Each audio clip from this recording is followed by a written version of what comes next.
네, 지금부터 두 번째 세션을 시작하도록 하겠습니다.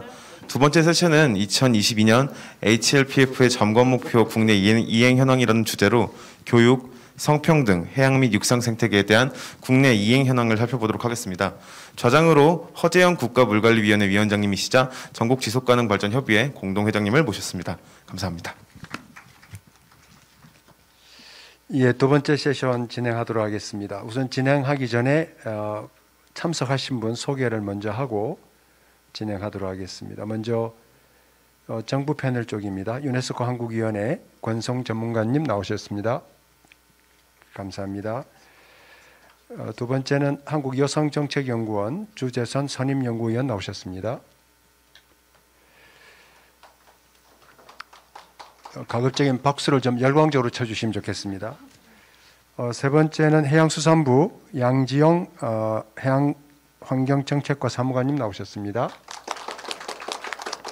효과가 있군요. 네. 네 번째는 한국환경연구원 구경아 자연환경연구실장님 나오셨습니다. 저희 왼편으로는 이해관계자 패널 분들이십니다.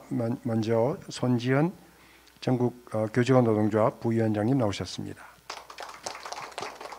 두 번째는 한국 여성의 전화 여성인권상담소 김다슬이죠 정책팀장님 나오셨습니다. 기후변화 청년단체 기크의 조혜원님 나오셨습니다. 감사합니다. 그리고 마지막으로는 서울환경운동연합 생태도시전문위원 최진우님 나오셨습니다. 감사합니다. 두 번째 세션은 앞 세션이 조금 길어지는 바람에 원래 계획은 8분 정도 발언하시는 걸로 준비가 되어 있는데 가급적이면 한 6분 정도로 해주시면 진행하는 데 도움이 되겠습니다. 아마 능력 있으신 분들이니까 시간 줄여서 해도 아마 충분히 하실 말씀 다 하실 수 있을 거라 생각합니다. 아까 외교부에서 말씀해 주실 때 코로나19 때문에 지속가능 발전이 좀 정체 국면에 들어서 있다는 말씀해 주셨는데 사실은 그렇기 때문에 지속가능 발전은 지속되어야 한다는 것을 역설적으로 보여주는 것이 아닌가.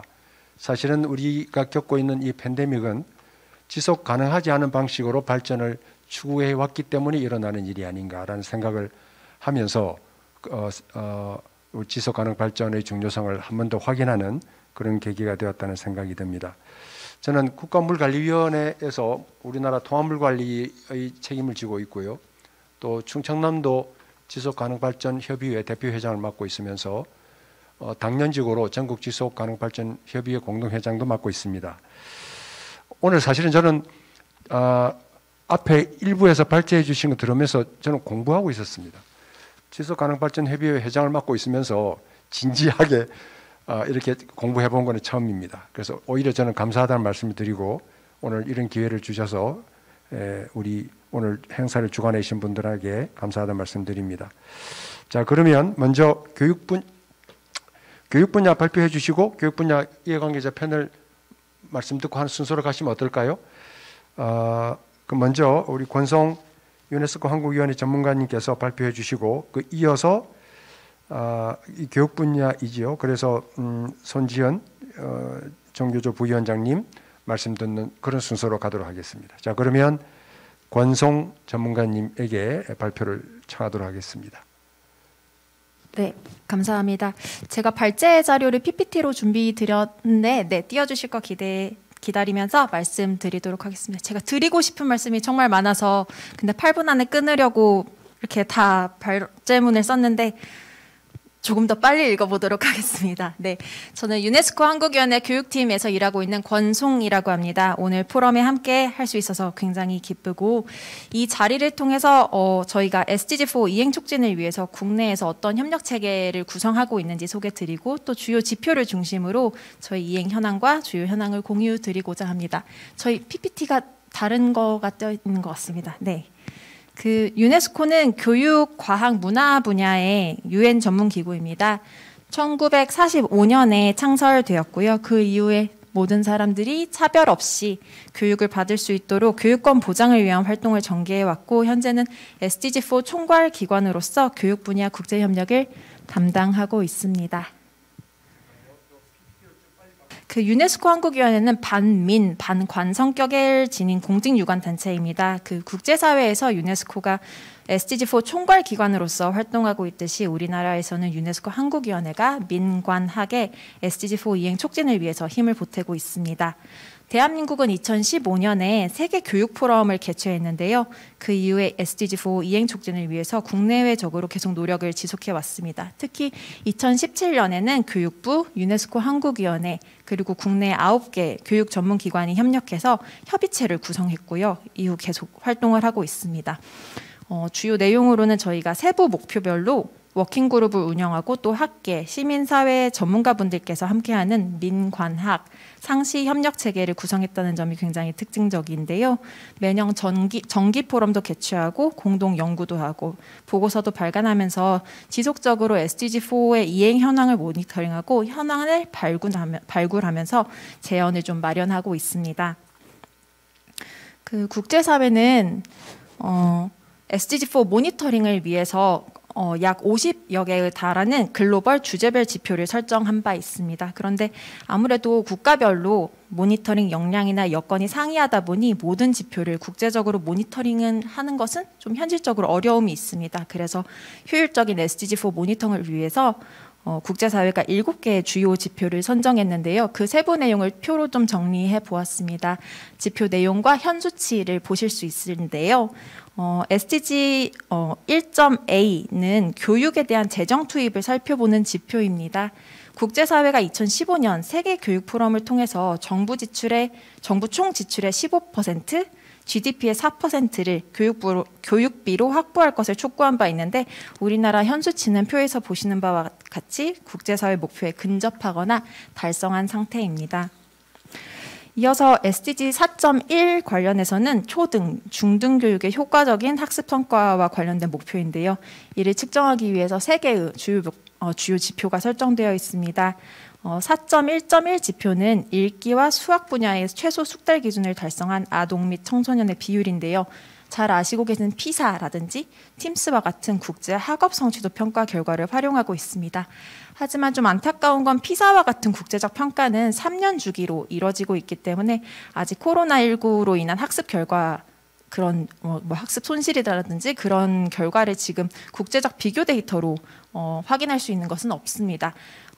올해 피사가 한 번 더 이뤄질 예정이고요. 다만 우리나라 같은 경우에는 아까 발제 들으셨지만 중학교 3학년과 고등학교 2학년 대상으로 국어, 수학, 영어에 대해서 국가 수준 학업 성취도 평가를 매년 시행하고 있습니다. 그래서 아까도 전준우 과장님께서 말씀해 주셨지만 2020년 11월 시행된 국가 수준 학업 성취도 결과를 보면 중학교 3학년 수학을 제외한 모든 과목에서 기초학력 미달 학생 비율이 전년도에 비해서 유의미하게 증가해서 학습 손실, 학습 격차에 대한 그런 대응이 매우 중요한 상황입니다. 이어서 4.1.2 지표를 살펴보시면 학교에 입학한 학생들이 해당 교육과정을 완수했는지 학교 교육을 완수했는지에 대한 내용인데 그 교육 완수율은 우리나라의 경우 굉장히 높게 나타나고 있고요. 학교 밖 청소년의 비율도 해당 표를 통해서 확인하실 수 있습니다. 이와 같이 학교 교육을 얼마나 충실하게 각 국가에서 이행하고 있는지를 모니터링하고 있고 우리나라도 해당 지표를 통해서 계속 지속적으로 관련 내용을 점검하고 있습니다. 4.2는요. 영유아 교육, 보육에 대한 세부 내용입니다. 쉽게 말하면 우리나라 만 5세 아동이 얼마나 어린이집이나 유치원을 잘 다니고 있는지 그래서 초등교육과정에 얼마나 적합하게 준비하고 있는지를 나타내는 비율이고요. 4.C.1은 최소 요구 자격을 갖춘 교사의 비율입니다. 우리나라 같은 경우엔 관련 법령에 의해서 교사의 자격이 정해져 있기 때문에 100%로 추정하고 있는데 개발도상국 같은 경우에는 교사의 훈련이라든지 교육이 좀 부족한 경우 SDG4 달성이 요원해지기 때문에 이 지표를 주요 지표로 설정해 놓은 상태입니다. 마지막으로 7개 지표 중 마지막 최근에 설정된 지표인데요. 형평성 지표입니다. 쉽게 말하자면 남학생이라는 이유 혹은 여학생이라는 이유로 교육상 차별을 받고 있지 않은지를 살펴보고자 만든 지표인데요. 고등학교 과정에 여학생 완수율에서 남학생 완수율을 뺀 값을 국제사회에서는 좀 살펴보기로 정했습니다. 우리나라 같은 경우는 0.3.3% 정도라서 크게 성별 격차는 나타나지 않는 것으로 확인하고 있습니다. 한편 대한민국이 당당하게 선진국으로서 자리매김하고 있는데 앞서 소개드린 7개의 주요 지표 차원을 넘어서 SDG4 달성을 향해서 더욱 적극적으로 나아가야 될 때라고 생각합니다. 유네스코는 1970년대부터 사회적 대전환의 시기마다 미래 교육의 방향성을 제시하는 보고서를 발간해 왔는데요. 가장 최신 보고서는 작년 말에 발간된 교육의 미래 보고서입니다. 이 보고서는 그간 SDG4가 강조해온 교육의 포용성, 형평성, 질 제고를 재차 강조하고 있고요. 나아가서 교육의 패러다임이 기존의 의무 교육이나 학교 교육을 넘어서 평생학습의 관점으로 전환되어야 한다는 것을 강조하고 있습니다. 또한 교육이 사회 전체가 공동의 목표를 위해서, 목적을 위해서 함께 만들어가야 되는 공동체라는 것을 강조하고 있고, 교육의 목적을 협력과 연대로 재설정해야 된다는 점을 강조하고 있습니다. 이러한 최신 국제사회 미래교육 담론을 우리 사회가 적극적으로 반영해서 교육이 우리 사회의 지속가능 발전에 기여하고 또 우리 교육도 지속가능 발전을 위해서 변혁하며 SDG4 달성을 향해 나아가야 될 때라고 생각합니다. 아까도 발제해 주셨지만 금년에는 HLPF에서 SDG4를 검토하고 있고요. 또 이어서 방금 말씀드렸던 교육의 미래 보고서를 핵심 내용으로 유엔에서 교육변혁총회라는 큰 행사를 예정하고 있습니다. 이와 같은 국제적 논의에 우리나라도 적극적으로 참여하고 특히 8월 말에는 국회에서 관련된 교육의 미래 포럼을 개최할 예정입니다. 이런 과정을 통해서 좀 국내 교육계 관계자분들과 시민 여러분께 SDG4에 대한 적극적인 관심을 요청드리고자 합니다. 국제사회의 SDG4 논의를 우리 사회에 확산하고 또 대한민국의 SDG4 달성을 위해서 민관학 협력이 더욱 적극적으로 이루어질 수 있도록 저희 위원회 차원에서도 최선을 다하도록 하겠습니다. 들어주셔서 감사합니다. 네, 감사합니다. 시간을 충분히 드리지 못해서 죄송하다 말씀드리고요. 시간이 되면 옆에서 벨소리가 울립니다. 그거를 말씀을 마무리해 달라는 뜻으로 이해해 주시면 좋겠고요. 자, 그러면 우리 이해관계자 패널 중에서 손지연 부위원장님 말씀 좀 듣도록 하겠습니다.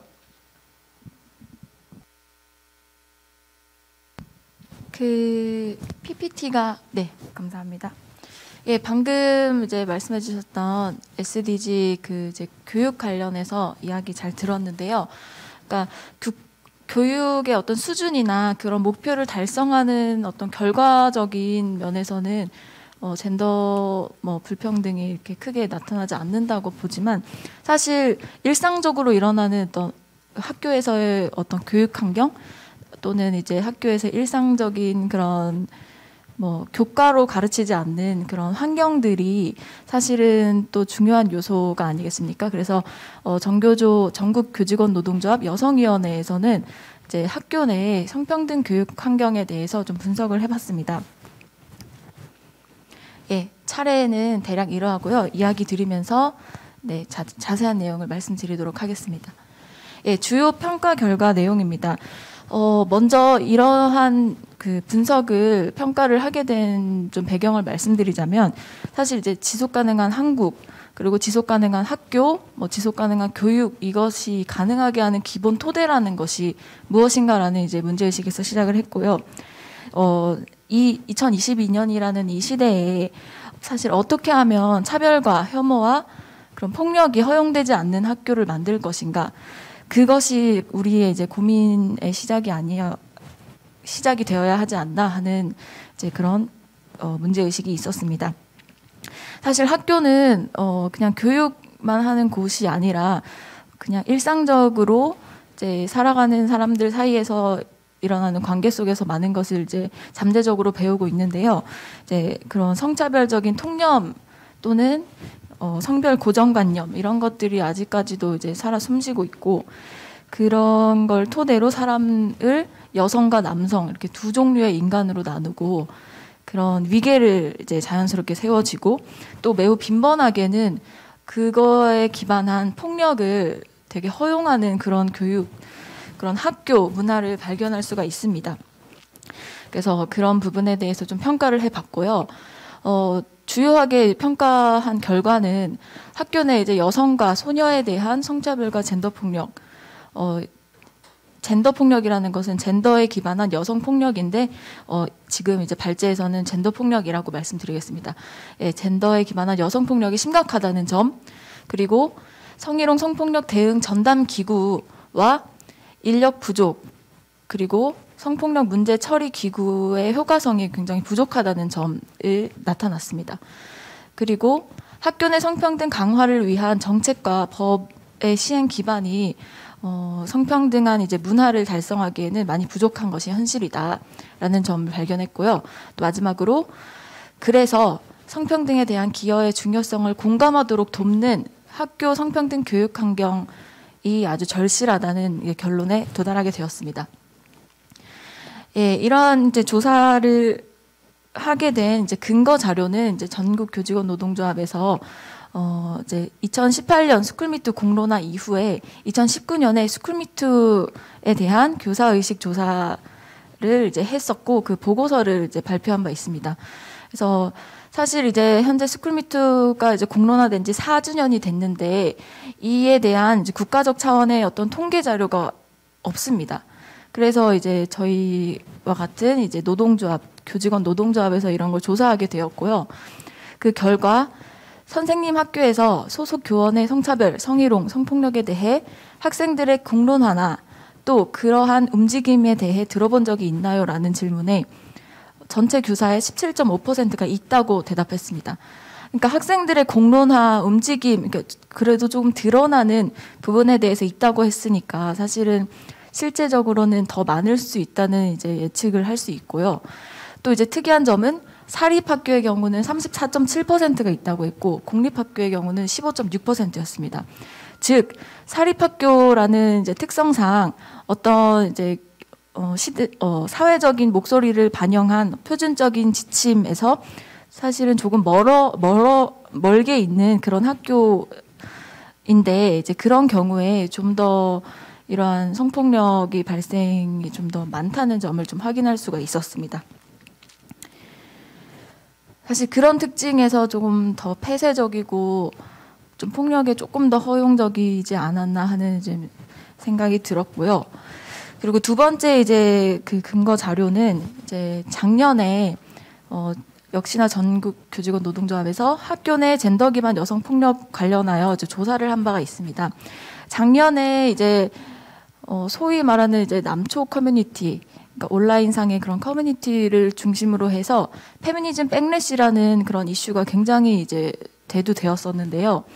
예, 그것과 관련해서 저희가 뭐 단적인 예로는 안산 이제 올림픽에서 3관왕을 했던 그 20대 여성 선수조차도 이제 페미라는 이제 이유로 뭐 머리가 짧다 뭐 등등 여대를 나왔느니 어쨌느니 그런 것을 이제 이유로 공격을 이제 온라인 학대를 많이 당하는 그런 이제 흐름 속에서 사실은 학교도 안전하지 않을 것이다라는 이제 생각에 기반을 했고요.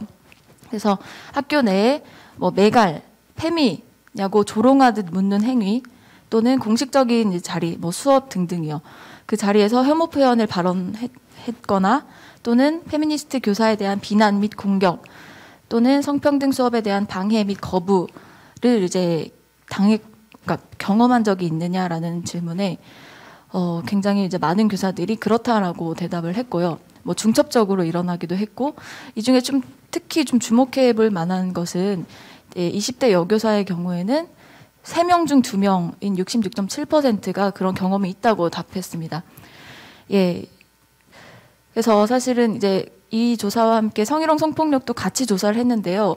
이게 뭐 페미니즘 백래시는 뭐 성희롱은 뭐 아니지 않냐라고 하지만 사실 이 모든 것이 젠더에 기반한 여성 폭력, 어떤 젠더의 권력 불평등으로 인한 그런 문제다, 폭력이다라는 이제 스펙트럼 속에서 이제 이렇게 조사를 하게 됐습니다. 그러니까 결국 아까 그 스쿨미투에서부터 지금 이렇게 뭐 소위 말하는 젊은 여교사를 향한 이런 젠더 기반 폭력이 굉장히 많다는 것이 사실은 하나의 어떤 관통하는 것으로서 여성들이 학교에서 결코 안전하지 않다라는 점을 이제 확인을 할 수가 있었습니다.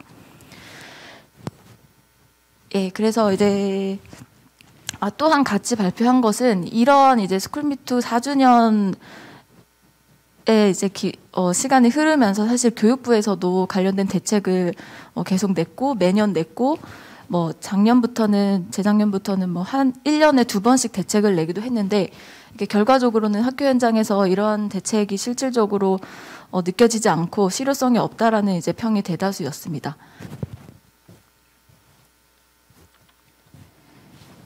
예, 게다가 이제 유엔에서도 여성차별 철폐 협약에서 이미 이제 여성에 대한 폭력에 대해서 이제 권고를 한 바가 있고 이에 대해서 한국에서도 7년 전이죠. 7년 전에 이제 관련한 국가 보고서를 제출했는데 여기에 대한 그 여성차별 철폐 협약이 보고서를 다시 최종 견해를 담은 보고서를 제출한 바 있습니다.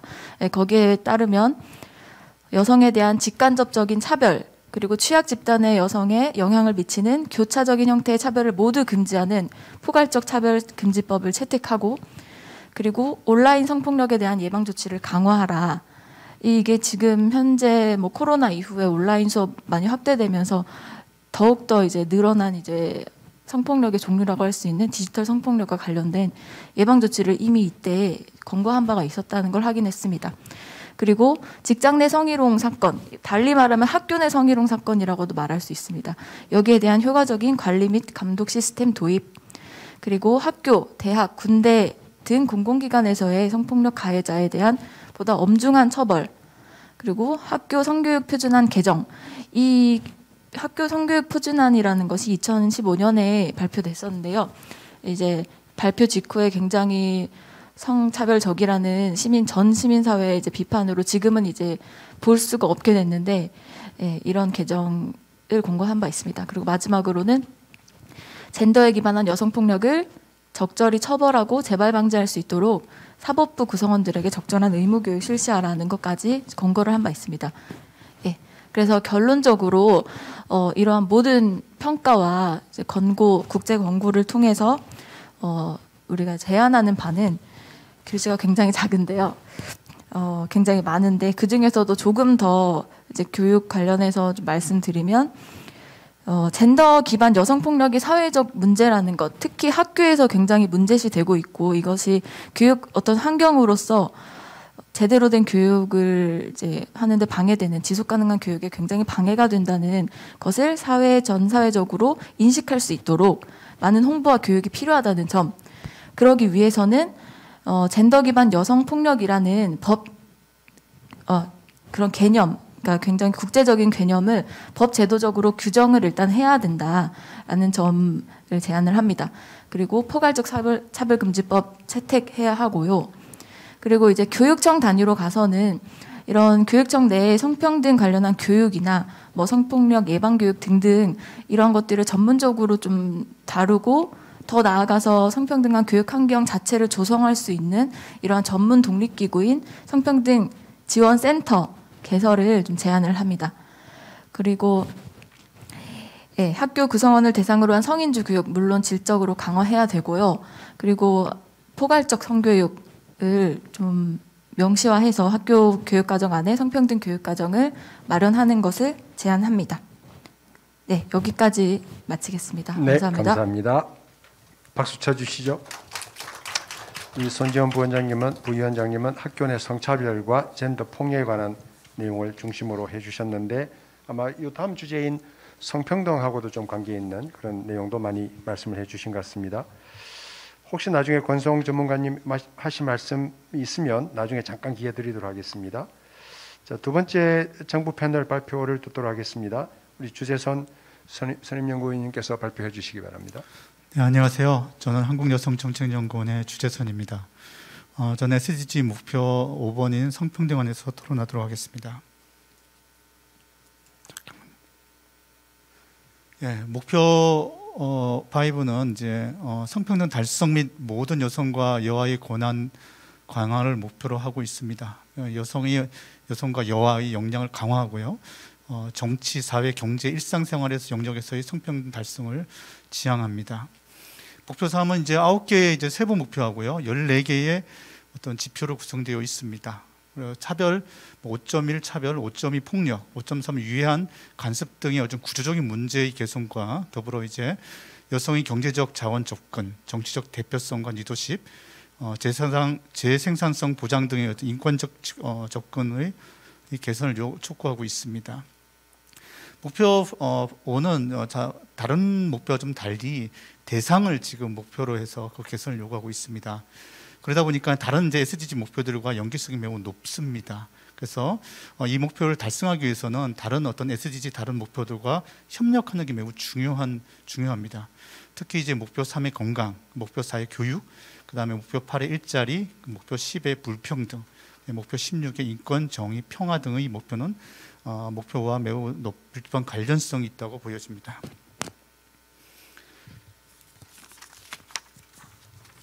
목표 5에 대한 세부 목표와 지표를 잠깐 한번 살펴보도록 하겠습니다. 혹시 잘 보이실지 모르겠는데요.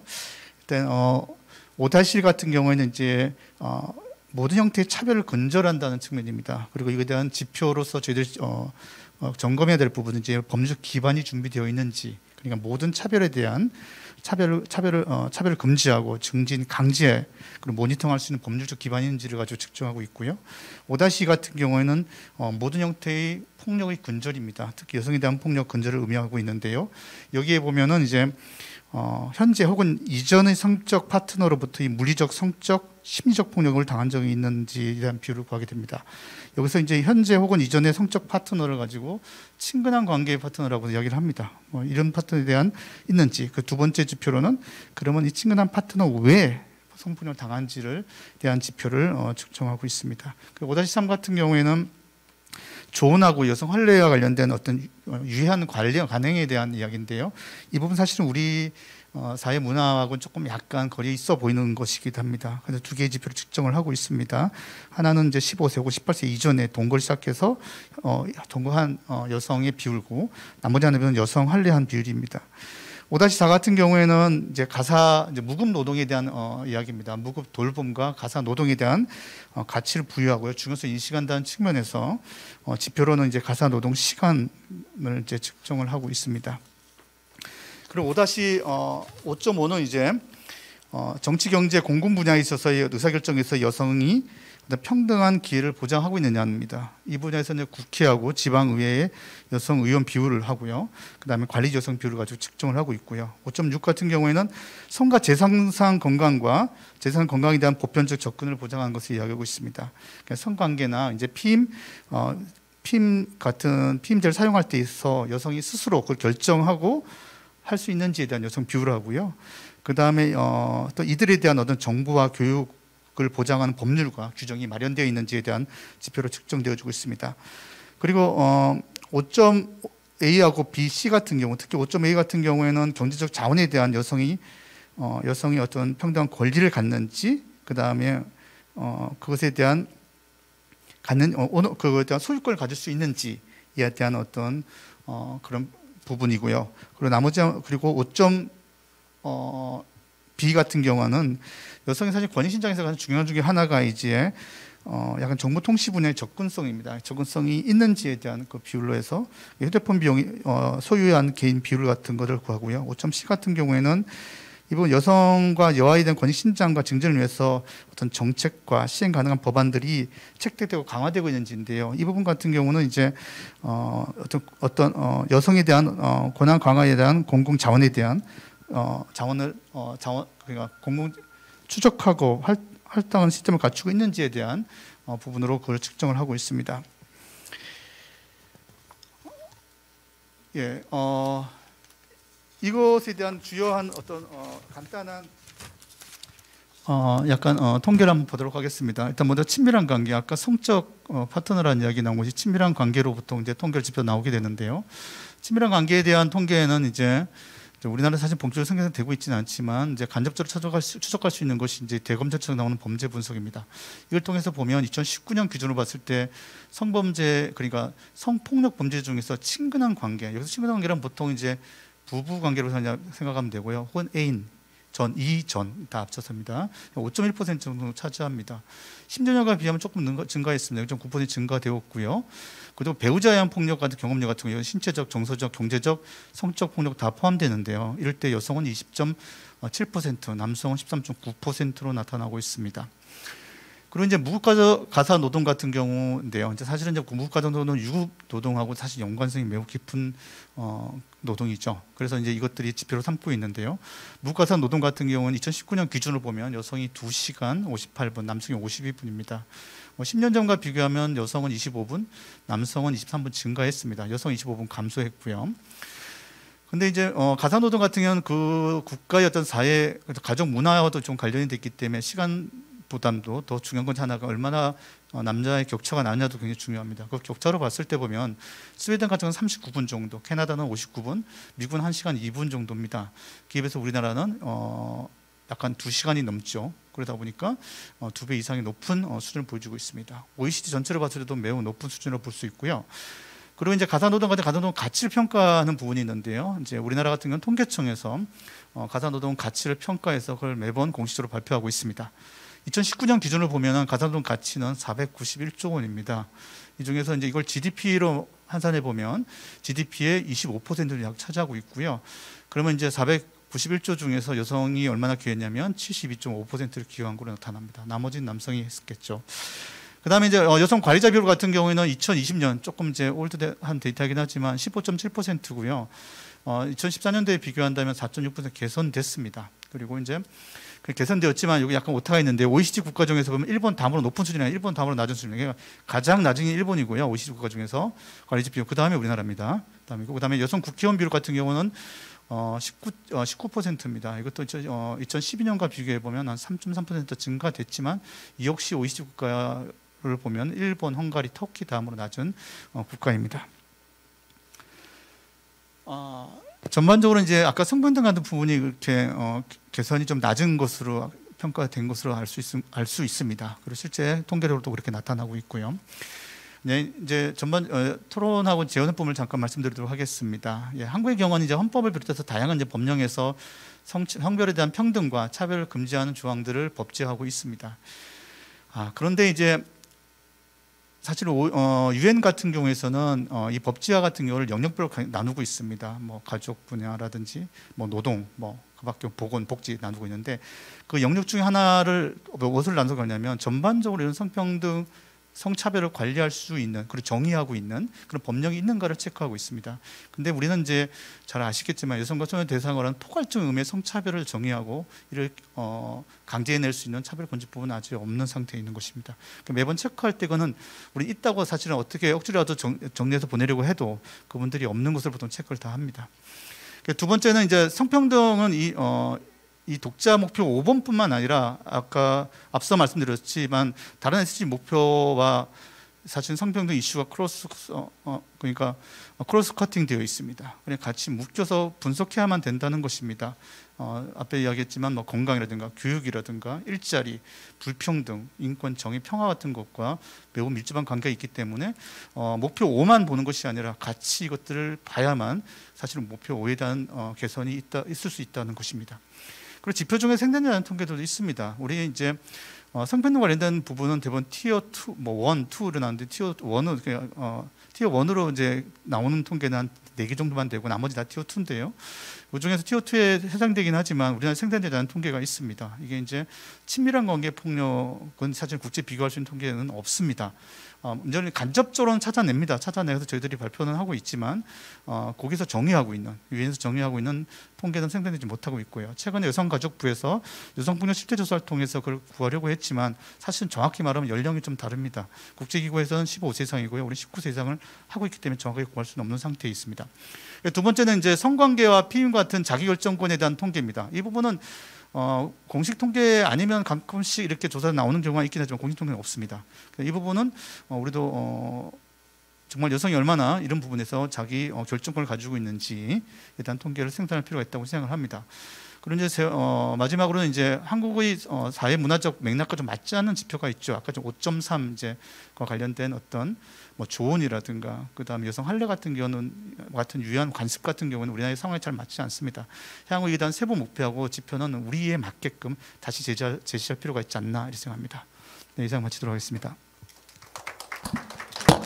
감사합니다. 그 시간 맞추시려고 굉장히 바쁘게 말씀해 주셔서 감사하면서 한편으로 굉장히 미안하다는 말씀도 드립니다. 자, 그러면 이에 대한 우리 이해관계자 토론 발제듣도록 하겠습니다. 여성의 전화 김다슬 팀장님 말씀 듣겠습니다. 네, 안녕하세요. 저는 발표를 맡은 한국여성의전화 김다슬입니다. 한국여성의전화는 여성에 대한 모든 차별과 폭력을 근절하고 또 여성인권 보장하기 위해서 활동하고 있는 단체입니다. 앞서 이제 정보 패널 선생님이 성평등과 관련해서 전반적으로 잘 말씀해 주셨는데요. 저희는 이제 5.2 여성폭력 철폐 그리고 5.4, 5.5, 5.6과 관련해서 좀 집중적으로 말씀드리겠습니다. 먼저 한국의 여성폭력 피해 현황 중에 친밀한 파트너에 의한 성폭력 피해입니다. 지금 국가 SDG는 세부 지표로 가정폭력 실신고 건수 및 대응률, 성폭력 발생 사건 및 미검거율, 그리고 디지털 성폭력 범죄 발생 건수 및 미검거율을 설정하고 있는데요. 가정폭력 실태 조사상 아내가 응답한 지난 1년간 부부폭력 발생률이 2010년 57.1%에서 2019년 10.3%로 수치가 굉장히 급격하게 감소한 것을 볼 수 있습니다. 그러나 이 감소치가 조사 연도별로 조사 대상자 및 지표 정의와 범주가 좀 다르게 이행된 것이고 실제 부부폭력 발생률 감소로 추정하기에 좀 매우 어려움이 있습니다. 이게 3년 단위로 가정폭력 실태조사가 진행이 되는 것인데 거기에서 갑자기 막 10% 이상씩 감소하는 것을 보면서 저희도 이 부분에 대해서 좀 더 구체적인 어떤 연구나 어떻게 이 통계가 집계된 것인가 하는 것에 대해 굉장히 좀 의문이 있었습니다. 그리고 친밀한 관계의 남성 파트너에 의한 여성 살해 사건 수를 제대로 확인할 수 있는 공식 통계가 여전히 없는 상황입니다. 앞서도 이제 친밀한 관계 내 여성 폭력에 관한 통계 자체가 지금 국가 통계가 없다라고 말씀해 주셨는데요. 폭력의 아주 극단적인 형태로서 이제 여성이 살해와 관련된 통계를 이제 저희가 그 부분이라도 좀 집계를 할 필요가 있지 않느냐라고 해서 2009년부터 한국 여성의 전화에서 이제 분노의 게이지라는 이름으로 언론에 보도된 사건만을 집계하여서 통계를 내고 있습니다. 거기 이제 그 통계에 따르면 2011년 한 해 동안 살인, 살인미수 등으로 집계된 피해 여성의 수가 2011년에는 84명이었는데요. 2021년에는 260명으로 좀 증가하였습니다. 그래서 매년 2009년부터 시작된 통계이기 때문에 이런 국가 통계가 필요하다라는 얘기를 또 계속하고 있는데 여전히 10년이 지난 지금도 이런 관련된 통계가 아직까지 없다는 점이 굉장히 문제적이다라고 생각을 하고 있고요. 그리고 파트너가 아닌 사람에 의한 성폭력 피해 현황을 살펴보는 자료로 또 뭐 이제 전국 성폭력 실태 조사 일부 이제 또 참고할 수 있을 것 같은데 여기에서도 이제 성적인 폭력 위주로 집계가 되고 있기 때문에 신체적, 정신적, 성적 폭력을 좀 포괄적으로 포함하기는 어려운 상황이고 행위 유형과 정의가 또 매 조사마다 좀 변화하고 있어서 이 시계열 분석 자료로는 좀 한계가 있는 상황입니다. 그래서 대신 그 대검찰청의 범죄 분석 관련 자료를 통해서 이제 살펴보면 인구 10만 명당 성폭력 범죄 발생 추이가 2008년도에 32.6건에서 2017년도에는 63.4건으로 증가한 것을 확인할 수 있는데요. 사실상 이 여성폭력 문제와 관련해서는 현황을 제대로 파악할 수 있는 통계가 정말 많이 부족하다라는 얘기를 하는 것이 저희 이제 계속 반복해서 얘기를 하고 있는 내용입니다. 국내 통계 자료도 너무 미흡하기도 하고 사실 그 지표의 정의도 좀 불확실한 상황입니다. 아까 이제 친밀한 파트너, 친근한 파트너라고 또 말씀해 주시기도 했는데 이 친밀한 파트너에 어디까지 정의가 될 것인지에 대해서 사회적으로 그리고 또 관련된 연구도 지금 많이 부족한 상황이고요. 네, 그래서 그리고 지금 나와 있는 통계들이 그나마 좀 살펴볼 수 있는 통계들이 그 사건화된 것들을 위주로 좀 집계를 하는 것들이 또 대부분이기 때문에 실제 성폭력 피해자나 이제 뭐 가정폭력 피해자들, 여성폭력 피해자가 그것을 신고하고 그 이제 법 수사 재판 과정을 거치는 비율이 굉장히 차이가 많이 납니다. 그럼에도 불구하고 그런 비율 격차, 실제 피해 사건들과 그런 차이가 나는 격차를 좀 고려하지 않고 좀 수치에 누락되는 비율이 많은 것을 좀 확인할 수 있습니다. 네네. 그 다음으로 이제 무상돌봄 및 가사노동 현황인데요. 여성의 자녀 돌봄 책임이 여전히 높은 상태이고 돌봄과 가사노동에 남성보다 약 3배 많은 시간을 할애하고 있음을 확인할 수 있습니다. 여성 1999년과 비교해서 뭐 여성의 돌봄이나 가사노동 시간 다소 감소하고 남성은 다소 증가했지만 변화폭이 매우 낮은 상태이고요. 이런 여성의 사회적인 기여에도 불구하고 사실상 여전히 여성에게 부과되는 무보수 돌봄 노동 그리고 가사노동의 경제적인 가치가 제대로 좀 인정되지 않고 있는 상황입니다. 다음으로 네, 정치, 경제, 사회 영역에서 여성 리더십 증대인데요. 전반적으로 비율이 아주 조금씩 증가하는 추세이기는 하나 여전히 매우 미흡하다라고 좀 평가할 수 있을 것 같습니다. 여성 국회의원 비율 2020년도에 겨우 이제 19%를 달성했고 여성 시도의회 비율 또한 2018년 기준으로는 13.3%에 불과한 수준입니다. 그리고 공공부문의 여성 대표성 제고를 위해서 이제 정부가 분야별 목표와 이행 현황을 좀 발표하고 있는데요. 2020년 발표한 보도자료에 따르면 소관 부처마다 설정한 목표치 대부분 100% 이상 달성했다라고 발표를 했는데 자세한 수치를 살펴보면 대부분 목표치가 20%를 넘지 않았던 것을 좀 확인할 수 있었고요. 해경청 2.6%, 경찰청은 6.3%, 국방부는 7.4%, 인사처 7.9%, 행안부 9.3% 등으로 목표치가 사실 10%조차 넘지 않는 것 또한 저희가 확인할 수 있었습니다. 그리고 여성 관리자 비율 또한 공공기관, 민간기업 모두 20% 내외인 점이고요. 이런 좀 실제로 여성 관리자 비율 높일 수 있는 그런 정책적인 실효성 높은 그런 정책이 필요한 상황입니다. 네, 마지막으로 성재생산 건강 및 재생산권에 대해서 말씀드리겠습니다. 일단 가장 중요한 것은 2019년도에 낙태죄 헌법 불합치 결정이 나면서 지금은 이제 모두 그 효력이 다 하고 이제 낙태죄가 사라진 상황인데요. 그럼에도 불구하고 지금 3년이 지난 현재까지도 국회와 정부에서 뭐 대체 입법 마련이라든지 재생산권 보장을 위한 제도나 체계 마련이 좀 지지부진한 모습을 계속 저희가 목격하고 있습니다. 형법 이외에도 사실 국민건강보험법이나 근로기준법, 모자보건법 이런 관련 법들 많이 또 개정이 필요한 상황인데 관련해서 계속 입법 공백이 좀 지속되고 있는 상황이고요. 그리고 뭐 유산유도제를 도입한다든지 임신 중지 의료행위에 건강보험을 적용한다든지 이런 실질적인 그 재생산권 보장을 위한 대책 마련이 지금 너무 시급한 상황인데 여전히 좀 여성들이 임신 중지를 위해서 병원에 가면은 정보도 제한되고 또 그런 어떤 부정적인 시선에도 계속 노출되어야 하는 상황이 여전히 계속되고 있습니다. 네, 여기까지 말씀드리겠습니다. 네, 감사합니다. 박수 쳐주시죠. 오늘 우리가 토론하고 있는 것이 이제 지속 가능 발전의 지표에 관한 얘기를 지금 중심으로 하고 있죠. 거기에 맞도록 잘 정리해 주셔서 아마 우리 주재선 선생님 앞으로 연구하시는데 좀 도움이 될 것 같다는 생각도 들었습니다. 감사합니다. 다음 주제로 넘어가겠습니다. 이번에는 해양 생태계에 관련된 것인데요. 우리 양지영 해수부 사무관님 발표해 주시겠습니다. 네, 안녕하세요. 저 발표 시작하겠습니다. 저는 우리 부 SDG 이행 현황에 대해서 말씀드리겠습니다. 이전에 우리 부가 담당하고 있는 UN SDG 목표 14번에 대해서 간단히 소개부터 드리겠습니다. 14번 목표는 지속 가능 개발을 위한 대양, 바다, 해양 자원 보존 및 지속 가능한 사용입니다.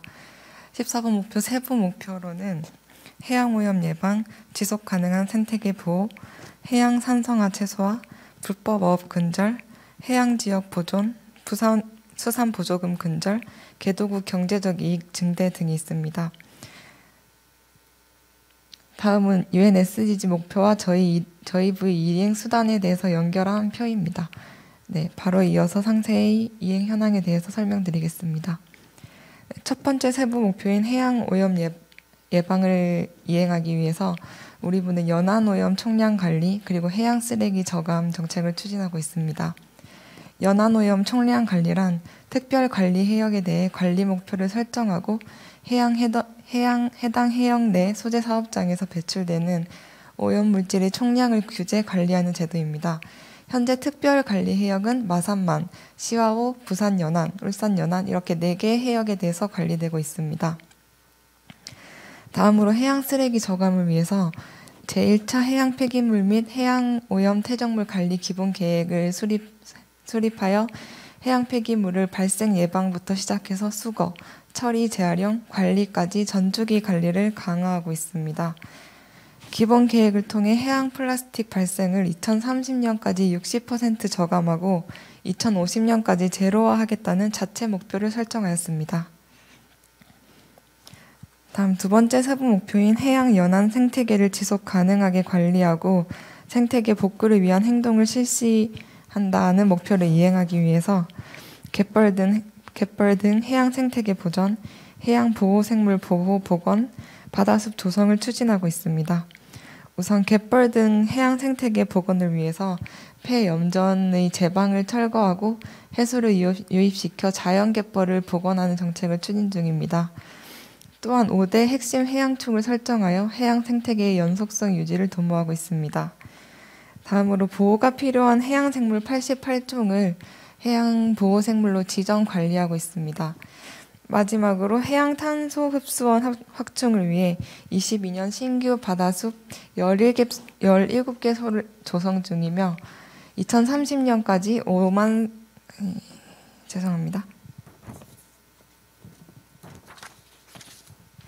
2030년까지 5만 4천 헥타르의 바다숲 조성을 목표로 하고 있습니다. 5만 4천 헥타르 바다숲 조성 시 연간 18만 톤의 이산화탄소를 저감할 수 있습니다. 다음 세 번째 세부 목표는 해양 산성화 최소화를 위해 가리비와 같은 폐류, 그리고 대게와 같은 갑각류 등 생물에 해양 산성화가 미치는 영향을 평가하고 서식하는 환경을 모니터링하면서 예측 기술 개발을 추진 중입니다. 다음 네 번째 세부 목표를 달성을 위해서 우리 부는 불법 어업을 근절하기 위한 정책을 수행하고 TAC 총 허용 어획량 관리를 하고 있습니다.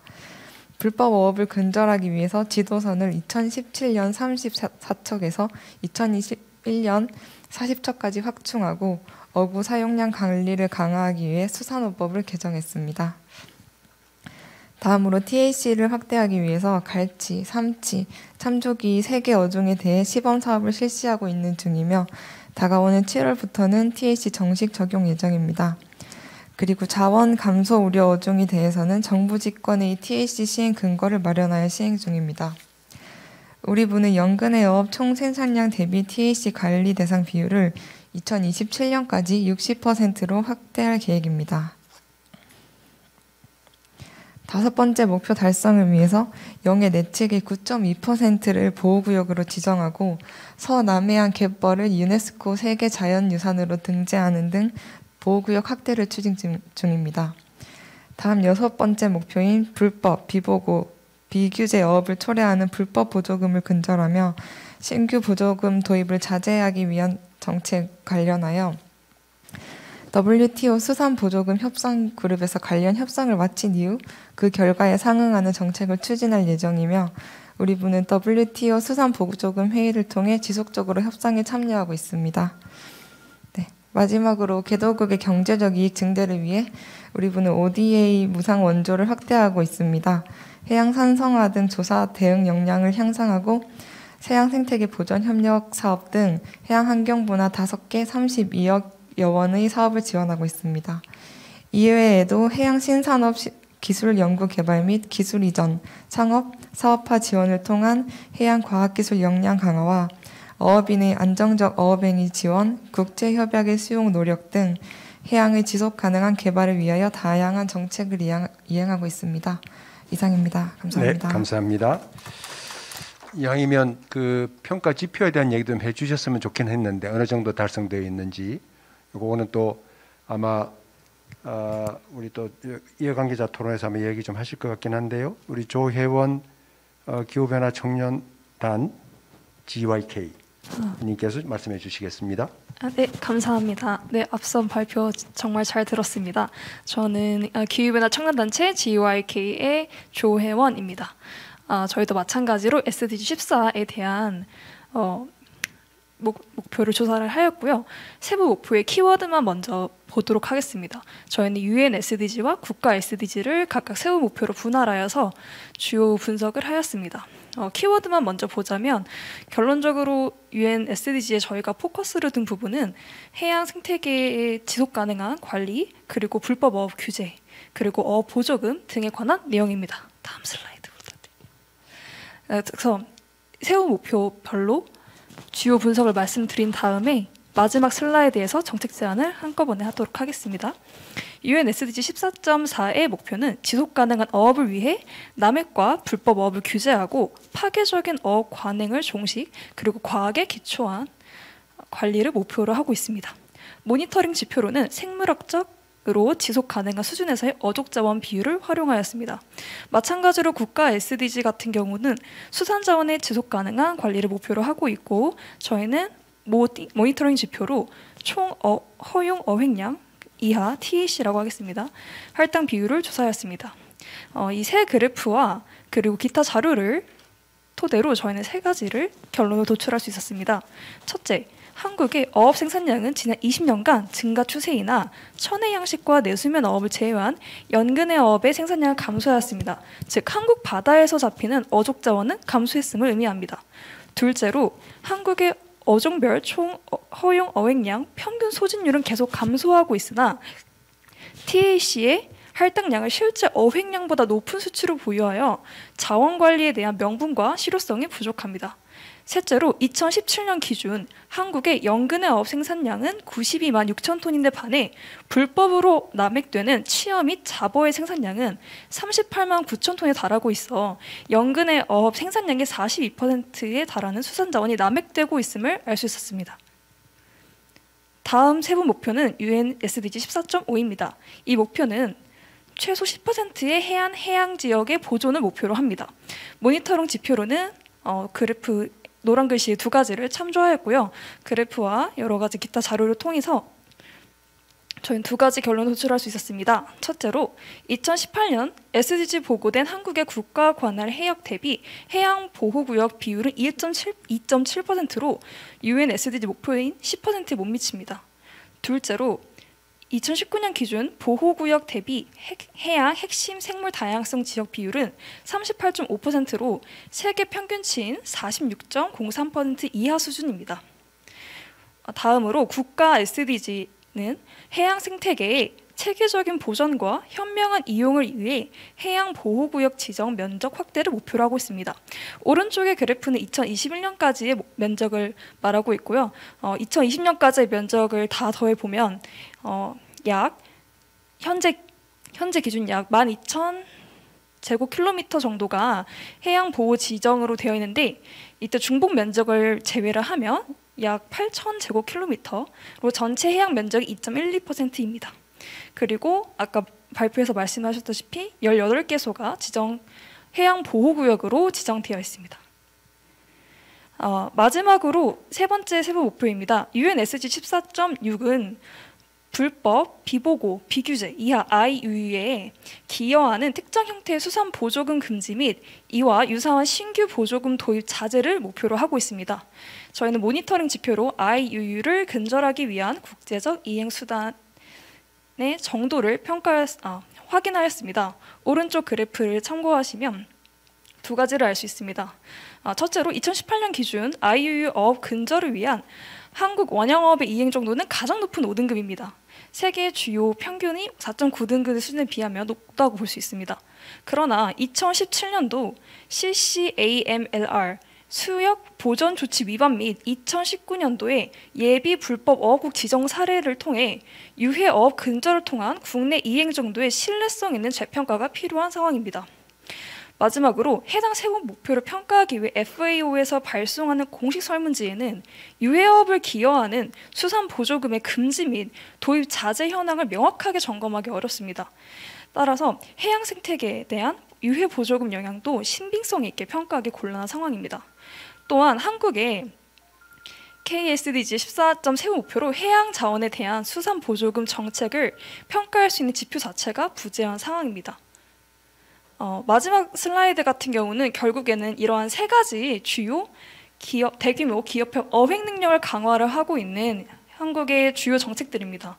예산이 가장 많은 탑3의 정책들이고요. 한 가지 주목할 점은 어업 부분의 에너지 소비량은 줄고 있지만 어업용 면세유의 공급량은 늘고 있다는 것입니다. 네, 에너지 소비는 어업 같은 경우는 90% 이상이 석유라고 합니다. 그래서 이런 부분도 결론적으로 이 세 가지의 공통점은 이러한 보조금들이 추가로 어획할 수 있는 노력량을 투입함에 따라서 수산 자원의 고갈을 일으킬 수 있다는 점입니다. 마지막으로 저희는 세 가지 주요 정책 제안을 드리고 싶습니다.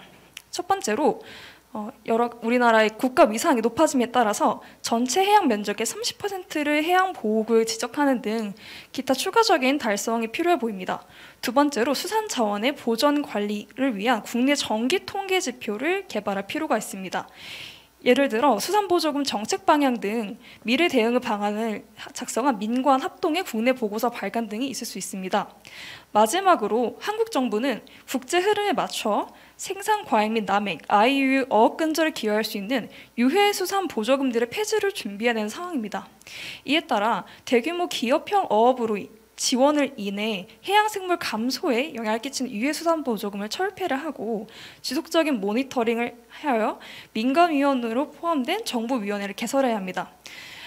이와 동시에 이러한 조치를 통해서 영세 어민들의 피해가 우려되므로 정의로운 전환을 위한 연구과제가 활성화되어야 될 것입니다. 이상으로 발표 마치겠습니다. 네, 수고하셨습니다. 고맙습니다. 박수 좀 크게 쳐주세요. 우리 양지영 사무관님 나중에 혹시 시간 되면 조금 답변 좀 해주시면 좋겠습니다. 이제 마지막 주제 15번 SDG 15번 육상생태계입니다. 구경아 환경연구원 구경아 실장님께서 발표해 주시겠습니다. 네, 발표 시작하도록 하겠습니다. 먼저 저는 국내 KSDG 15번 육상생태계 보전 국내 이행 현황을 좀 중심으로 정리를 했고요. 그리고 이제 간단하게 제가 이제 발표를 드릴 텐데 SDG 15 같은 경우에는 우리 KSG 같은 경우에 세부 목표가 7개가 있고요. 각각의 세부 목표에 대해서 2개에서 6개 이상의 그 지표가 있습니다. 그것이 어떻게 달성되고 있는지 말씀을 드리고 지금 8분이기 때문에 너무 내용이 많아서요. 제가 6분이라서 간단하게 지표들을 다 설명드리면 너무 시간이 많이 걸릴 것 같아서 저는 간단하게 지표가 있는 걸 보여드리고 문제점만 간단하게 말씀을 드리도록 하겠습니다. 네. 먼저 첫 번째가 육상과 내륙 담수의 생태계 다양화를 위한 보존과 보건 활동의 활성화를 한다는 것이고요. 제가 정리할 때 평가 지표하고 그 평가 지표를 달성하기 위해서 각 부처에서 어떤 정책을 하고 있는지를 정리를 했습니다. 특히 이제 이런 육상 생태계 같은 경우는 환경부 산림청 위주로 많은 정책이 이루어지고 있고요. 첫 번째 같은 경우는 평가 지표가 2개가 있는데 대표적으로 보호지역의 면적입니다. 지금 현재 20년까지 16.6%로 되어 있는데 사실은 2022년 현재 한 17.1%로 계산이 되고 있는 것으로 알고 있고요. 그거는 CBD IC 타겟이든 SDG 17% 목표하고 어느 정도 부합하고 있습니다. 그러나 이 지표의 문제는 실질적으로 질적으로 생태계가 잘 보호되고 있는지에 대한 평가는 이루어지지 않기 때문에 지표의 좀 더 지표가 개선돼야 될 필요가 있습니다. 네, 네, 그리고 두 번째로는 육상과 내륙 예, 이건 각 부처고 두 번째로는 산림 파괴 중단, 항폐화된 산림 복원 등 지속 가능한 산림 경영을 강화한다입니다. 이제 이거는 이제 산림 경영에 대한 지표를 다양하게 개발을 하는 거고 주로 산림청에서 이루어지고 있고요. 계속해서 증가하는 것으로 알고 있고 어느 정도 더 증가해야 되는지 이제 목표를 54개로 뒀는데 그 목표치를 산정을 왜 54개로 했는지에 대한 구체적인 어떤 그런 근거 제시는 좀 필요한 것으로 보입니다. 그 다음에 세 번째가 가뭄, 홍수, 개발 등으로 황폐화된 토지를 복원하기 위해 노력한다. 이게 복원에 관련된 부분이고요. 평가 지표가 총 토지 면적 중 황폐화된 토지 비율인데 아직 우리나라는 이 총 황폐화된 토지 비율에 대한 계량적인 자료가 충분히 확보되지 않은 상황이기 때문에 이 지표를 가지고 우리의 그 황폐화된 토지 비율을 토지 형한항을 파악하는 데는 문제가 있다고 보여집니다. 그래서 이런 기본 데이터를 만드는 거에 좀 지속적인 노력이 필요할 것으로 보입니다. 그리고 네 번째가 생물 다양성 손실을 예방하기 위해 멸종위기종을 보호한다. 가장 기본적이고 가장 대표적인 목표 중에 하나인데요. 평가 지표가 여기에 5개가 들어가 있습니다. 그 멸종위기에 처한 동식물을 종수를 몇 종까지 지정하겠다. 그 다음에 얼마를 복원하겠다. 뭐 녹색 피복 지수를 어느 정도까지 높이겠다. 종 보호 지수를 계산해서 어느 정도 목표를 달성하겠다. 이런 다양한 목표들이 있는데 지금 이 목표들이 멸종위기 종을 보호하는데 실질적으로 효과가 있는지에 대한 평가들이 필요한 상황이고요. 유엔에서 새롭게 많은 지표들을 개발하고 있기 때문에 우리나라도 그거에 따라서 개선된 지표를 반영할 필요가 있다고 보입니다. 네. 그리고 그 다음으로는 동식물 보호종의 포획과 불법 거래를 없애도록 노력한다. 그건데, 지속적으로 확대하겠다는, 왜냐하면 우리나라가 불법 거래, 동식물의 불법 거래에 대한 기초 자료가 충분히 있지 않고 어느 정도까지 목표를 달성해야지 이 문제가 해결될 건지에 대한 자료가 분명하지 않기 때문에 괴령적인 목표치가 없고 그거에 따른 목표 달성도가 어느 정도인지 평가하기 어려운 상황입니다. 그것에 대한 이제 개선이 필요하고요. 여섯 번째로는 침입 외래종 관련된 겁니다. 침입 외래종 지금 생태계 교란종, 침입 외래종 다 우리가 많이 관심을 가지고 유입을 방지하고 또 유입된 건 퇴치하려고 노력하고 있는데 지금 평가 지표로는 외래생물 관리 대상 종수 그다음에 산림 같은 게 산림 병충해 정도만을 얘기하고 있습니다. 그런데 이런 것들이 아니라 유입부터 퇴치까지 전 과정을 아우를 수 있는 지표 개발이 필요하고요. 그런 것들은 지금 지속적으로 국제사회에서 개발되고 있기 때문에 우리도 그것에 적용이 필요하다고 보입니다. 네, 그리고 여섯 번째로 이제 조치를 취하는 건데 네, 여섯 번째 맞죠? 그다음에 이제 일곱 번째가 개발 사업 등 인간 활동으로 단절된 생태계 복원하는 부분인데요. 이거는 이제 국제사회에서 단절된 생태계를 복원하는 부분은 다 중요한 부분이고요. 그것에 대한 많은 지금 지표들이 개발되고 있어요. 그리고 우리는 어떤 것이 생태계 단절성을 계산하는 건지 어떤 식으로 계산해야 되고 어떻게 예측돼야 되고 그걸 바탕으로 어떻게 연결이 회복되고 있는지를 평가하는 다양한 방법들이 개발되고 있고 그걸 기본으로 한 지표들을 제시하고 있는데 그런 것들이 우리는 아직 여기에 반영이 안 돼 있습니다. 그래서 그런 지표의 전체적인 개선들이 지금 필요한 상황이고 그것을 위해서 이제 국제적인 지표 개발 상황을 좀 살펴보고 지속적으로 이제 개선이 되어야 될 것으로 보입니다.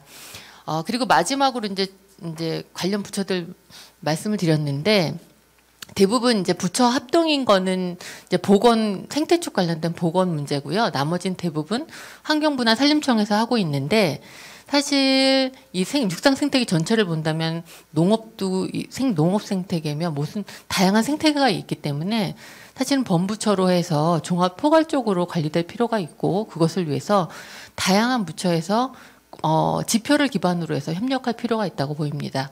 네, 여기까지 발표를 마치도록 하겠습니다. 예, 감사합니다.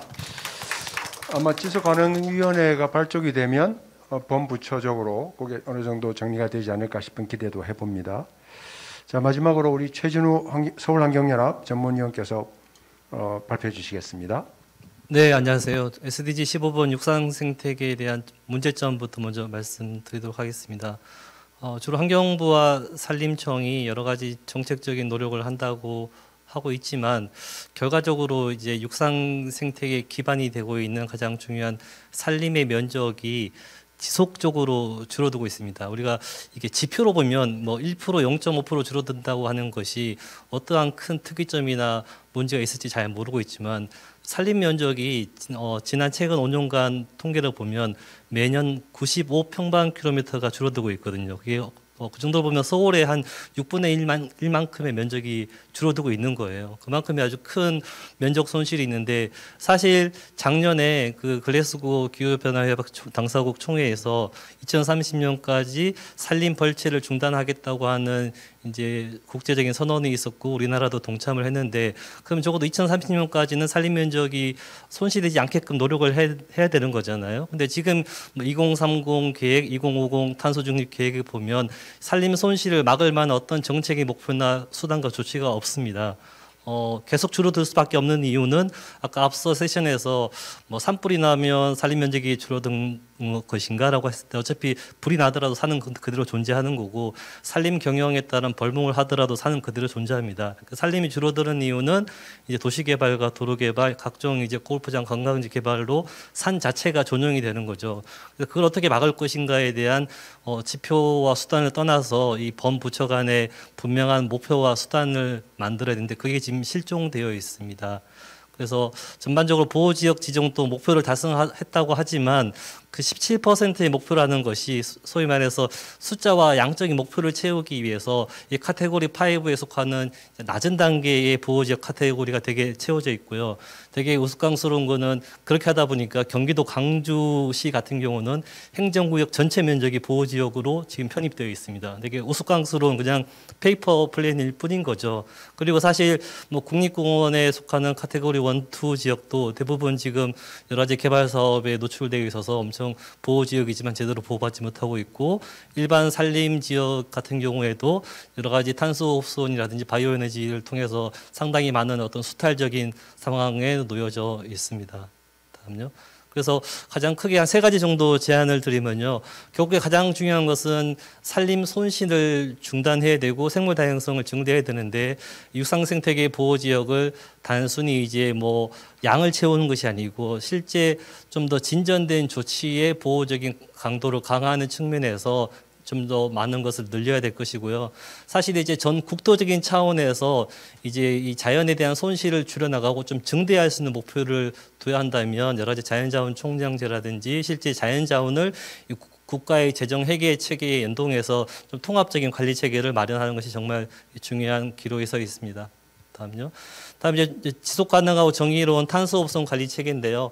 어차피 저희가 이제 탄소 중립을 실현하기 위해서 많은 산림에 대한 이 나무를 심고 조림을 하고 가꾸는 사업을 통해서 탄소 흡수원을 더 이렇게 누리려고 하는 그런 정책을 가지고 있는데 그런 과정에 있어서 이 경제림 육성단지의 생태자연도 1, 2등급 지역에서 수행되는 벌목 사업 여러 가지 모두배기와 여러 가지 어떤 훼손지에 대한 영향성을 충분히 검토를 해야 되는 거고요. 이제 국외 어떤 탄소 흡수원 사업에서 여러 가지 어떤 개도국에 대한 어떤 산림 파괴와 CDM, REDD의 좀 더 분명한 목표를 좀 명시하고 철저한 감시와 검토가 필요합니다. 세 번째는 바이오 에너지에 대한 문제점인데요. 이 바이오 연료가 사실 REC 가중치가 되게 높습니다. 상당히 지금 화석 연료를 대체한다는 의미에서 그렇게 높이 세워져 있지만 상당히 여러 가지 탄소 배출과 또는 대기오염 문제가 발생하고 있고 이 식량 기반 연료의 퇴출과 여러 가지 정책적인 지원을 축소하는 게 바람직하고 현재 2050년까지 산림 바이오매스가 300만 톤으로 목표가 세워졌는데 실제 우리나라 여건에 맞춰서 좀 축소돼야 될 것이고 대형 바이오매스 발전소보다는 소규모 지역 분산형 면역 발전 설비로 좀 전환되도록 국가 정책이 바뀌어야 됩니다. 네, 이상입니다. 예, 감사합니다. 박수 쳐드립시다. 네. 자, 우리 정부 쪽 패널 4분의 발표 들었고요. 이해관계자 패널 4분의 발표를 들었습니다. 자, 그러면 시간이 많지는 않습니다만 오프라인 청중과 온라인 청중의 의견을 한 분씩 정도 들어보는 시간 갖도록 하겠습니다. 혹시 이 자리에 계신 분 중에 혹시 하실 말씀 있으신가요? 없으신가요? 혹시 온라인에서는요? 온라인도 지금 화면에 나타나 있는 거 보니까 아마 의견이 없으실 것 같습니다. 자, 그러면 정부 쪽 패널에서는 주로 이제 이행 상황에 대해서 설명해 주셨고, 이해관계자 패널 쪽에서는 이제 주로 문제점 위주로 말씀을 해 주셨는데, 그것에 대한 정부 패널 측의 의견 혹은 코멘트가 있으면 좀 해주시면 좋겠다는 생각이 드는데, 각각 한 1분씩 정도, 1, 2분 정도만 시간을 드릴 테니까 말씀해 주시면 좋겠습니다. 네. 저 아까 말씀드렸지만 저희 위원회는 반민반관적인 성격을 가지고 있어서 약간 정부 패널 입장이라기보다는 저희 위원회 차원에서 조금 코멘트 드리고 싶은 마음이 있었습니다. 아까 포괄적 성교육 말씀해 주셨는데 굉장히 반가웠고, 특히 유네스코 같은 경우에는 성평등을 유네스코 국제 우선순위 분야 2개 중 하나로 가지고 있습니다. 그래서 교육에서의 성평등 굉장히 강조하고 있고, 내용과 방식에서 모두요. 그리고 2018년에 개정한 국제 성교육 가이드라인을 만들었었는데 그 주요 내용이 포괄적 성교육에 대한 내용입니다. 단순히 말씀드리면 재생산이나 성병 예방의 패러다임을 넘어서 인권과 관계, 존중, 자기 결정권에 기반한 그런 성교육을 해야 된다는 부분 얘기하고 있고, 편견이 아니라 과학에 기반해서 그런 성교육 해야 된다는 점 얘기하고 있고, 무엇보다 정말 어린 나이에서부터 발달 단계를 고려해서 성교육이 인간의 전 과정, 성장 과정에서 이루어져야 된다는 점을 얘기하고 있어서 정말 저희도 그런 포괄적 성교육이 우리 사회에 정말 확산됐으면 좋겠다라는 생각을 했고요.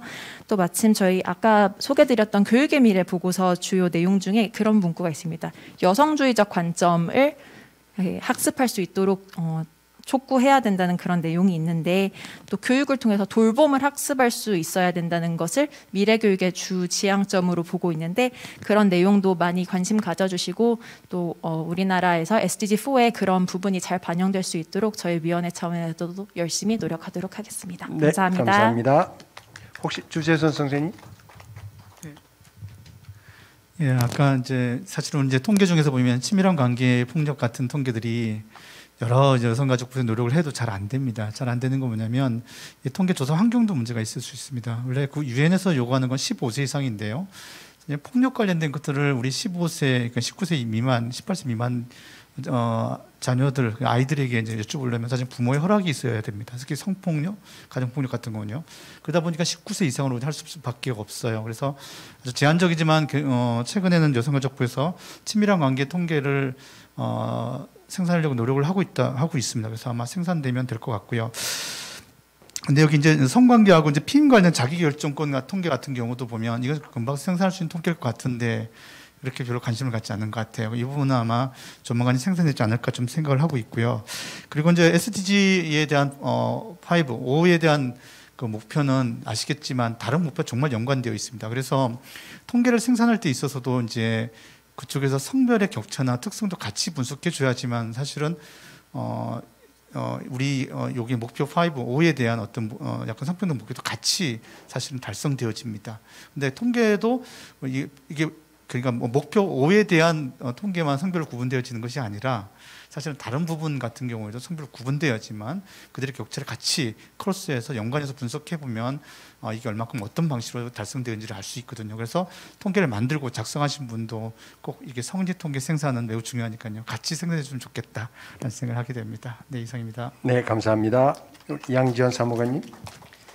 네, 우선 말씀드리기 전에 양해의 말씀을 드려야 될 것 같은데, 제가 이제 저희 부에서 취합을 해서 발표하는 입장이라서 각 사업에 대해서는 자세히 알지 못한다는 점에 대해서 약간 양해의 말씀을 드리고요. 아까 말씀해주신 부분에서 저는 이제 저희 부의 일원으로서 문제가 많다고 생각돼서 마음이 아팠는데요. 그래도 외부의 시선이 중요하다는 그런 걸 알고 있기 때문에 제가 또 저희 소관과에 잘 의견을 전달을 하겠고요. 한 가지 안타까웠던 점은 이제 자료 같은 게 2018년, 2019년 자료가 많았는데 저희 부에 연락 주시면 언제든지 최신 자료를 드릴 수 있으니까 연락 많이 주시기 바랍니다. 감사합니다. 네, 감사합니다. 그러려면 연락처를 공개해 줘야 돼요. 감사합니다. 다음 우리 구경화 박사님. 네, 이해관계자분께서 말씀해 주신 것 중에 하나가 국가 생물 다양성 전략하고 통합해서 관리해야 된다는 말씀을 하셨는데요. UN SDG 같은 경우에 육상 보호나 해양 보호 같은 경우는 CBD 생물 다양성 협약의 전략과 긴밀히 연결이 되어 있고요. 지금 새롭게 생물 다양성 협약에서는 포스트 2020에서 새롭게 전략들을 수립하고 있고 그거에 근거해서 새로운 목표치, 육상 보호 구역 30%라든가 해양 보호 구역 30% 그리고 앱사라고 하는데 이컬러지컬리 시그니피컨 뭐 에어리어 이렇게 해서 좀 질적으로 중요한 지역을 지정해서 보호하는 부분들 이런 부분들이 논의되고 있고요. 그런 것들이 이제 지표로 해서 국제적으로나 이제 각 국가에서도 사용할 수 있도록 사용하도록 이게 제시가 되고 있습니다. 이제 그 논의가 올해 말에 끝날 텐데 그러고 나면 이제 우리나라도 제5차 국가 생물 다양성 전략이 세워지고 새로운 지표들이 만들어져서 제시가 될 겁니다. 그럼 동시에 이게 KSDG하고 이제 UN CBD하고 UN SDG가 연결되는 것처럼 우리나라 MBC 국가 생물다양성 전략하고 KSDG가 긴밀하게 연결돼서 업데이트돼야 되는 상황이라고 보입니다. 그래서 그 부분 굉장히 좋은 지적을 해주신 것 같고요. 지속발전 위원회에서도 그걸 고려하셔갖고 새로운 지표를 이렇게 자연 생태계에 관련된 부분들은 UN CBD라든가 또 우리나라 국가 생물 다양성 전략에서 제시하는 것들을 연동시킬 수 있는 방안들이 좀 마련되는 것이 중요할 것으로 보입니다. 네, 감사합니다. 네, 감사합니다. 우리 이해관계자 패널 중에서도 혹시 추가적으로 하실 말씀 있나요? 감사합니다. 없어서요. 아, 예, 말씀해 주시죠. 좀 마이크 좀 갖다 드려 주세요.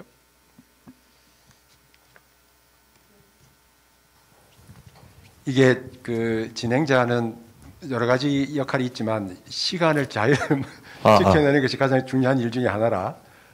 예, 말씀해 주세요. 네, 저는 한국 청년 지속가능발전협의 의장을 맡고 있는 김정필이라고 하는데요. 저희가 그 지속가능발전 목표를 청년형 목표로 그 세계 최초로 이제 같이 수립하는 과정을 2019년 10월부터 해서 2020년 11월에 수립을 하게 되었는데 그 과정에서 5번 목표가 가장 치열하긴 했거든요. 근데 그 속에서 성인지라는 개념을 정립해 가는 과정이 너무 어려웠는데 근데 그게 이제 법문에도 정확하게 나와 있는 게 어디 있는지조차 찾기가 어려웠고 뭐 직장 내에 뭐 이런 것들로 법문이 있다거나 아니면 베이징 행동 강령인가 그때 여성들의 그런 회의 때 나왔다라고만 다 언론이 뭐 이렇게 나와 있고 정확하게 성인지의 개념이 뭔지가 정립이 안 된 상태에서 공론화만 계속되는 것 같더라고요. 그래서 이거를 조금 설명을 구체적으로 받을 수 있는지 아니면 이걸 법령으로 어떤 식으로 할 수 있는 움직임이 있는지 좀 궁금합니다. 아니면 최근에 좀 바뀐 현황이 있는지도요. 혹시 주재 선생님 답변하실 수 있나요? 예, 성인지라는 개념은 약간 법적인 개념이기도 합니다. 예전에는 성인지가 성과 인지를 떨어뜨렸어요. 개념이 어렵다고 생각하는데 사실은 가만히 생각해보면 어렵지도 않아요. 성하고 인지잖아요. 성을 인지하는 건데요. 성, 남자와 여자를 인지하고 인식하고 하는 거죠. 그러니까 성인지 정책이라는 건 남자와 여자를 고려하고 인식하고 생각해서 집행하고 진행하는 추진하는 정책을 성인지 정책 이렇게 합니다. 그러면 뭐 성인지 통계하면 남자와 여자를 인지할 수 있도록 만들어주는 통계가 성인지 통계겠죠. 간단하게 생각 그렇게 생각할 수 있고요. 그다음 더 긴 정의는 굉장히 많습니다. 우리 뭐 제도나 어떤 정책 차원에서 움직일 수는 더 긴 정의를 가질 수는 있긴 하지만 그냥 가볍게 그냥 생각하시면 남자와 여자를 인지하고 만드는 정책 혹은 뭐 통계 혹은 이런 여러 가지 일들 이렇게 보시면 아마 괜찮을 거예요. 왜냐하면 정책을 만들어서 성별을 인지한다는 건 매우 중요한 겁니다. 왜냐하면 그들의 상태와 특성과 기여와 그들이 했던 것들을 고려하고 정책을 만드는 거하고 그들이 한 것들 전혀 특성을 고려하지 않고 정책을 만드는 것은 완전히 다른 정책이 나올 수도 있기 때문입니다. 그래서 성인 정책이 그래서 중요하다는 것이죠. 네, 감사합니다. 혹시 더 답변을 듣고 싶으면 이거 끝나고 주재 선생님 못 가게 붙들고 물어보시기 바랍니다. 마무리하겠습니다. 그 4번, 5번은 교육과 성평등이었는데요. 결국은 아마도 성 문제에 좀 초점이 많이 맞춰지는 것 같은 느낌을 받았습니다. 성평등 문제는 성차별과 성폭력의 큰 두 가지 카테고리가 있는 것 같은데 성차별은 사실은 저 자신도 그렇게 무죄인 건 아닌 것 같습니다. 그거는 우리가 아까 어릴 때부터 성평등 관련 교육이 필요하다는 말씀해 주셨는데 그런 의미에서 매우 중요한 주제다 그런 생각이 듭니다. 저는 제 아내가 있고 손주도 있습니다만 며느리를 보니까 내가 정말 내 아내한테 잘못했구나 하는 것을 드디어 깨닫게 되어서 요새 스스로 성평등 교육을 하고 있는 중입니다. 그 성평등 교육의 가장 핵심은 저는 이렇게 봅니다. 남녀를 가르는 것도 중요하지만 사람을 존중하는 것, 이것이 가장 앞서야 한다고 봅니다. 사람을 존중한다면 성차별 문제가 생길까요? 저는 안 생길 거라 봅니다. 그래서 우리가 그런 면에서 남자든 여자든 간에 이 성평등 문제는 같이 주인공이 되어서 다뤄야 한다. 그런 생각을 하게 되었습니다. 혹시 제가 뭐 잘못 말했는지는 모르겠습니다만 일단 저는 그렇게 생각했다는 말씀드리고 오늘 정부 패널에서 발표해 주신 권송, 손지연, 주재선, 김다슬 선생님 그리고 이해관계자 패널로서 양지영 미안합니다. 바꿔버렸네. 권송, 주재선, 양지영, 구경아 선생님 그리고 이해관계자 패널에서 손지연, 김다슬, 조혜원, 최진우 선생님 네 분에게 감사 말씀드리고 함께 해주신 여러분들 그리고 온라인에서 함께 해주신 모든 분들에게 감사하다는 말씀드리면서 이 세션을 마치도록 하겠습니다. 수고하셨습니다. 감사합니다.